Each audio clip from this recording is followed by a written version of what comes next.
दियवा तू बरलू ए सिसिया मंदिरवा कैलू या जोर।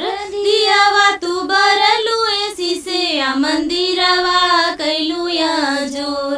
कवने करनवा ए सिसिया चरचवा देलू हो छोड़। कवने करनवा ए सिसिया चरचवा देलू हो छोड़। सास ससुर शिव गुरु बोलिया बोले हो रोज। सास ससुर शिव गुरु बोलिया बोले हो रोज। एही करनवा शिव गुरु चरचवा देली हो छोड़। एही करनवा शिव गुरु चरचवा देली हो छोड़। बोलिया बोलता त बोले दाए सिसिया दयवा मंगिहा रोज। बोलिया बोलता त बोले दाए सिसिया दयवा मंगिहा रोज। ऐसन दया करबे सिसिया देखिया सब लोग। ऐसन दया करबे सिसिया देखिया सब लोग। दियवा तू बरलू ए सिसिया मंदिलवा कैलू या जोर। दियवा तू बरलू ए सिसिया मंदिरवा कैलू या जोर। कवने करनवा ए सिसिया चरचवा देलू हो छोड़। कवने करनवा ए सिसिया चरचवा देलू हो छोड़। जेठ जेठानी ए शिव गुरु बोलिया बोले हो रोज।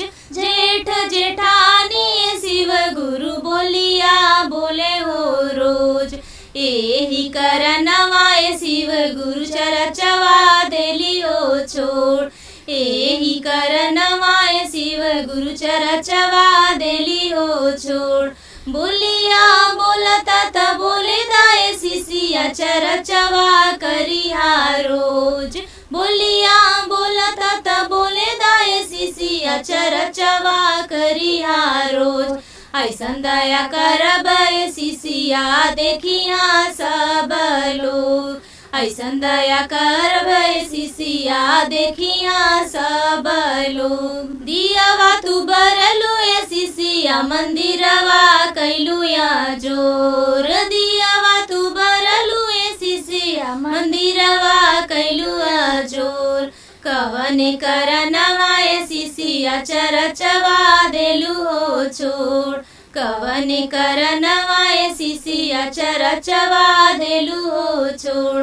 गौआ के लोगवा ए शिव गुरु बोलिया बोले हो रोज। गौआ के लोगवा ए शिव गुरु बोलिया बोले हो रोज। एही करनवा ए शिव गुरु चरचवा देली हो छोड़।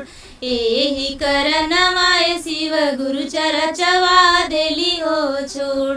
बोलिया बोलता त बोले दाए सिसिया नमः शिवाय करिहा रोज। बोलिया बोलता त बोले दाए सिसिया नमः शिवाय करिहा रोज। ऐसन दया करबे सिसिया देखिया गौआ के लोग। ऐसन दया करबे सिसिया देखिया गौआ के लोग।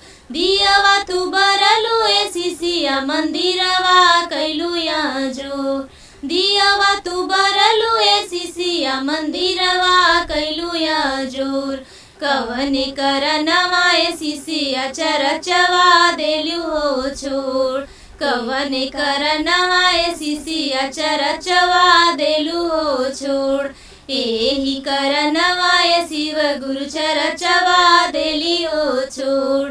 एही करनवा ए शिव गुरु चरचवा देली हो छोड़।